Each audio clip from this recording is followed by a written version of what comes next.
makes your garden grow? Water and sunshine.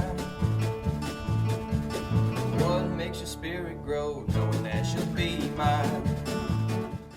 Hey guys, welcome back to Freedom Homestead. I'm Tangie. I hope you can hear me over the wind. Today I am starting seeds, and I wanted to show you what seeds I was going to start today. Now, why would you want to start seeds early? The short answer is some plants take longer to fruit than maybe what your growing season is, and so starting your plants indoors just gives you a jump start on gardening. So the plants that I'm going to start today, we'll start with the pepper family, the capsicums. California Wonder Bell peppers, definitely my favorite sweet pepper.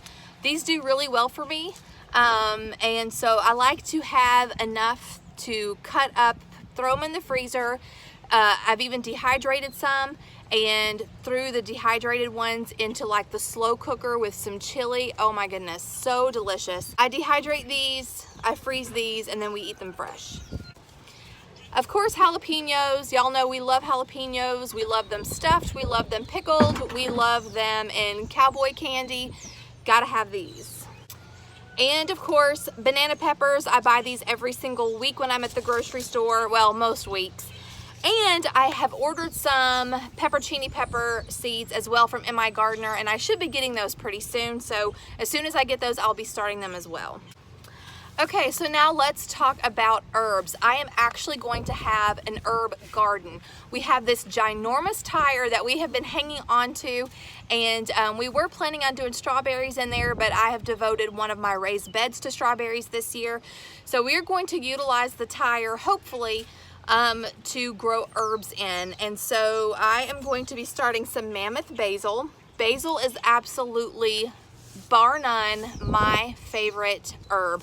If you have never put basil in your lemonade, you have not lived. I highly recommend basil lemonade. It is phenomenal. Lemon balm I have grown before. It smells incredibly fragrant. You can make tea with it. It's also medicinal. Italian oregano. I mean, it's oregano. Basically what I did when I was planning on what herbs I was going to grow is I went in through my spice cabinet and was like, what do I use regularly? Basil, definitely. Oregano, definitely. If you do a lot of Tex-Mex or Italian cooking, these are fantastic to have. Dill. You gotta have dill. Number one, it draws pollinators. Number two, it's divine. You can eat a large part of the plant. You use the blossoms, you use the leaves. I love dill. So good. I love it in potato salad, pasta salad, tuna.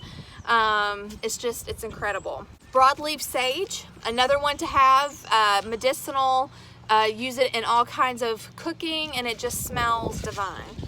And cilantro. Cilantro is another one that I'm going to be growing. I actually just decided last year to make myself like cilantro. I was one of those people that didn't like it, but I thought, you know, I'm a grown-up and I can like cilantro if I want to. So that's what I did, and I do now. I really, really enjoy it. So cilantro. And this is the slow bolt kind. I love flowers in the garden, and I love having them in my house. They bring me so much joy. They're so pretty, and it's a lot cooler to grow your own, in my opinion, than it is to go buy a bouquet. Nasturtiums. I gotta have nasturtiums in the garden. Zinnias. I love zinnias. These are gorgeous. These are the Redmond Super Cactus. These are the green envy seeds that I saved last year. These are marigolds that I saved last year. I have videos on how I did that in case you're wondering how to save your own seeds. And that does it for the flowers. Tomatoes. We eat a lot of tomato products throughout the year. Spaghetti sauce, tomato sauce, diced tomatoes, tomatoes and chilies, salsa. We eat tons of salsa every year. And so I'm going to be growing a lot of Romas. Roma is a great paste tomato. I personally love Amish paste the most, but this is what I have and I wanted to use it up. So I will be growing a lot of Roma tomatoes. My favorite fresh eating tomato, hands down, is the Cherokee Purple. It's sweet, it's acidic, it is just, my mouth is watering, and I told my husband today, I said I cannot wait until these when I'm harvesting these, because I have absolutely every intention of biting into it like an apple with some salt and some pepper and just going to town. It's making my mouth watering right now. Mortgage lifters are a fantastic slicer tomato. Again, fantastic flavor, juice. There's not a lot of seeds, so it's fantastic as a slicer tomato, a salad tomato, and it's great for canning as well. So it's kind of like your all-purpose tomato, plus they're huge. And then for salads, I personally like the little tomatoes, and someone sent these to me, and these are the pink bumblebee tomatoes. They're really small, indeterminate, and yeah, I'm really excited. They're crack resistant, and these are perfect for salads. I'm gonna do these scallop squash, which I love these. It takes a lot longer for these to be ready to harvest than like your yellow crookneck squash, so these really need to be started indoors. My squash, I usually just direct sow. I also have the white bush scallop squash. Last but not least, these are pawpaws. I picked up this bag at the harvest celebration that the Stivers threw. These have been in my basement, and I don't know if you can see it or not. Yeah, you can. These have already sprouted. So I'm gonna throw these into little pots with some, all I have is seed starting mix. I don't have any potting mix, but they need to get out of this bag and into larger cups, so hopefully they will survive. But look at that, isn't that crazy? Spirit grow, knowing that she'll be mine. Tater bug, eating my potatoes. Tater bug, going my tomatoes. Tater bug, what makes you so hungry? Tater bug, eating all my money.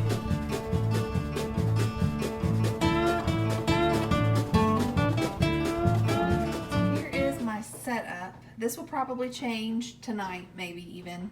But I'm using these seed heat mats for the first time, and my plan originally was to put them down in the basement where my grow lights are, but honestly I'm kind of nervous about keeping them plugged in all night long and not being able to keep my eye on it. So I just brought these into my kitchen. I have these on my kitchen counter, and let me just kind of show you my trays really quick. This was all I had time to do today, but I do have more that I need to start. So in this tray, I've got these 2 cells, or actually that's what, 12 cells of banana peppers. I have 6 cells of nasturtiums. I have 3 cells of sage and 3 of oregano. I don't need that much, so I just did 3 each, just to make sure at least one of them survive. I did 3 dill and 3 lemon balm. Now dill, you would think, well, if you're making pickles, you'll need more than that, but I actually don't use fresh dill when I am making pickles. I use Mrs Wages pickling seasoning, so I like to dehydrate it and use it for salads, sauces, things like that. I also did 3 cells of red cactus zinnias and 3 cells of envy zinnias. I've got 12 cells of Roma tomatoes, 6 pink bumblebee, 6 mortgage lifters, thank you, 6 Cherokee purples. And the reason why I did 6 of each of these is because these are not going to be, these aren't canning tomatoes per se. Again, the pink bumblebee is for like salads, mortgage lifter is a slicing tomato, and so is the Cherokee purples. And then some of these we are also going to be sharing with Jack's mom and dad because they are going to have a garden at their house as well. I've got 6 cells of basils and 6 cilantro. Okay, over here in these trays, I have this whole flat is jalapenos. Then these 2 flats are California Wonders. I have this one. This one is the white scallop squash. This one is the green scallop squash. And then all of these are also Roma tomatoes. And you can see there's something all over them, and that is cinnamon. that is all cinnamon. And if you're not sure why I did that, it is because cinnamon is naturally antifungal, and it keeps fungus from growing on your soil. Because you have to think, your soil is moist and it is warm, and it is the perfect place for fungus to grow. So yeah, that will hopefully keep the fungus and mold away.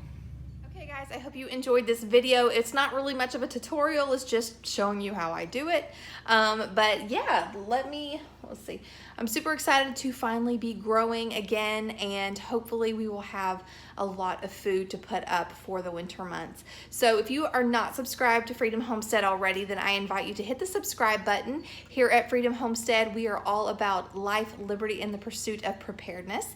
And I don't really do a whole lot of tutorial type videos. I just show you all how we do it. A lot of things we're trying for the first time. We're still learning, even though we've been gardening now for about 6 or 7 years. Every year we try something new, so we're always learning. I try to pass those things on to you, and I can show you what's worked for me in the past. Anyway, yeah, so I hope you guys enjoyed this video. But until next time, be vigilant, be prayerful, and be prepared. Bye guys.